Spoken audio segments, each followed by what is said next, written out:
श्रीमद्वाल्मीकि रामायण सुंदरकांड अध्याय 68।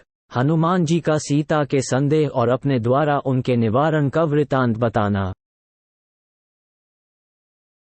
पुरुष सिंह रघुनंदना, आपके प्रति स्नेह और सौहार्द के कारण देवी सीता ने मेरा सत्कार करके जाने के लिए उतावले हुए मुझसे पुनः यह उत्तम बात कही।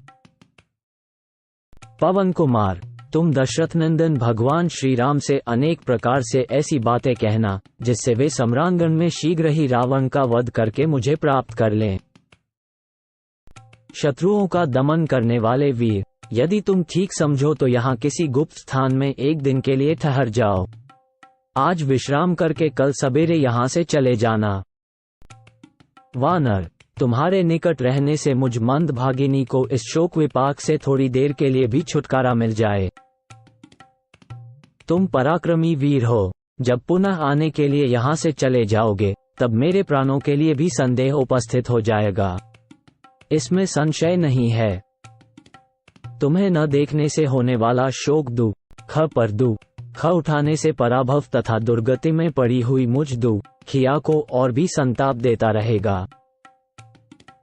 वीर वानर राज, मेरे सामने यह महान संदेह सा खड़ा हो गया है कि तुम जिनके सहायक हो उन वानरों और भालुओं के होते हुए भी रीछों और वानरों की वे सेनाएं तथा वे दोनों राजकुमार श्री राम और लक्ष्मण इस अपार पारावार को कैसे पार करेंगे।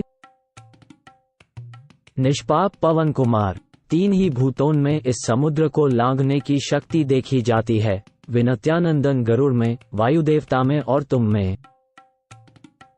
वीर, जब इस प्रकार इस कार्य का साधन दुष्कर हो गया है तब इसकी सिद्धि के लिए तुम कौन सा समाधान उपाय देखते हो। कार्य सिद्धि के उपाय जानने वालों में तुम श्रेष्ठ हो, अतः मेरी बात का उत्तर दो। विपक्षी वीरों का नाश करने वाले कपिश्रेष्ठ, इसमें संदेह नहीं कि इस कार्य की सिद्धि के लिए तुम अकेले ही बहुत हो, तथापि तुम्हारे बल का यह उद्रेक तुम्हारे लिए ही यश की वृद्धि करने वाला होगा, श्रीराम के लिए नहीं।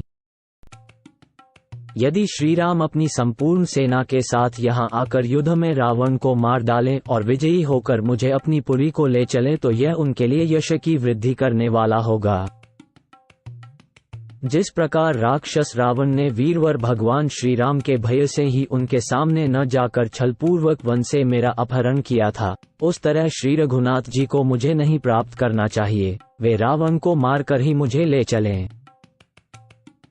शत्रसेना का संहार करने वाले ककुत्स्थ कुलभूषण श्री राम यदि अपने सैनिकों द्वारा लंका को पद्दलित करके मुझे अपने साथ ले जाए तो यह उनके योग्य पराक्रम होगा। महात्मा श्री राम संग्राम में शौर्य प्रकट करने वाले हैं, अतः जिस प्रकार उनके अनुरूप पराक्रम प्रकट हो सके वैसा ही उपाय तुम करो। सीता देवी के उस अभिप्राय युक्त विनयपूर्ण और युक्तिसंगत वचन को सुनकर अंत में मैंने उन्हें इस प्रकार उत्तर दिया। देवी, वानर और भालुओं की सेना के स्वामी कपिश्रेष्ठ सुग्रीव बड़े शक्तिशाली हैं, वे आपका उद्धार करने के लिए दृढ़ निश्चय कर चुके हैं। उनके पास पराक्रमी, शक्तिशाली और महाबली वानर हैं, जो मन के संकल्प के समान तीव्र गति से चलते हैं। वे सब के सब सदा उनकी आज्ञा के अधीन रहते हैं। नीचे, ऊपर और अगल बगल में कहीं भी उनकी गति नहीं रुकती है। वे अमित तेजस्वी वानर बड़े से बड़े कार्य आ पड़ने पर भी कभी शिथिल नहीं होते हैं। वायु मार्ग, आकाश का अनुसरण करने वाले उन महाभाग बलवान वानरों ने अनेक बार इस पृथ्वी की परिक्रमा की है। वहां मुझसे बढ़कर तथा मेरे समान शक्तिशाली बहुत से वानर हैं। सुग्रीव के पास कोई ऐसा वानर नहीं है जो मुझसे किसी बात में कम हो। जब मैं ही यहाँ आ गया तब फिर उन महाबली वानरों के आने में क्या संदेह हो सकता है। आप जानती होंगी कि दूत या धावन बनाकर वे ही लोग भेजे जाते हैं जो निम्न श्रेणी के होते हैं, अच्छी श्रेणी के लोग नहीं भेजे जाते। अतः देवी, अब संताप करने की आवश्यकता नहीं है, आपका मानसिक दुख दूर हो जाना चाहिए। वे वानर युद्धपति एक ही छलांग में लंका में पहुंच जाएंगे। महाभागे, वे पुरुष सिंह श्री राम और लक्ष्मण भी उद्याचल पर उदित होने वाले चंद्रमा और सूर्य की भांति मेरी पीठ पर बैठकर आपके पास आ जाएंगे। आप शीघ्र ही देखेंगी कि सिंह के समान पराक्रमी शत्रुनाशक श्री राम और लक्ष्मण हाथ में धनुष लिए लंका के द्वार पर आ पहुंचे हैं।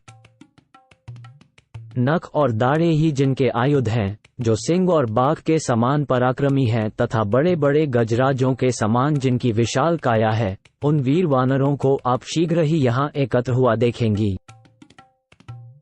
लंकावर्ती मलय पर्वत के शिखरों पर पहाड़ों और मेघों के समान विशाल शरीर वाले प्रधान प्रधान वानर आकर गर्जना करेंगे और आप शीघ्र ही उनका सिंहनाद सुनेंगी। आपको जल्दी ही ये देखने का भी सौभाग्य प्राप्त होगा कि शत्रुओं का दमन करने वाले श्री रघुनाथ जी वनवास की अवधि पूरी करके आपके साथ अयोध्या में जाकर वहां के राज्य पर अभिषिक्त हो गए हैं। आपके अत्यंत शोक से बहुत ही पीड़ित होने पर भी जिनकी वाणी में कभी दीनता नहीं आने पाती, उन मिथिलेश कुमारी को जब मैंने प्रिय एवं मंगलमय वचनों द्वारा सांत्वना देकर प्रसन्न किया, तब उनके मन को कुछ शांति मिली।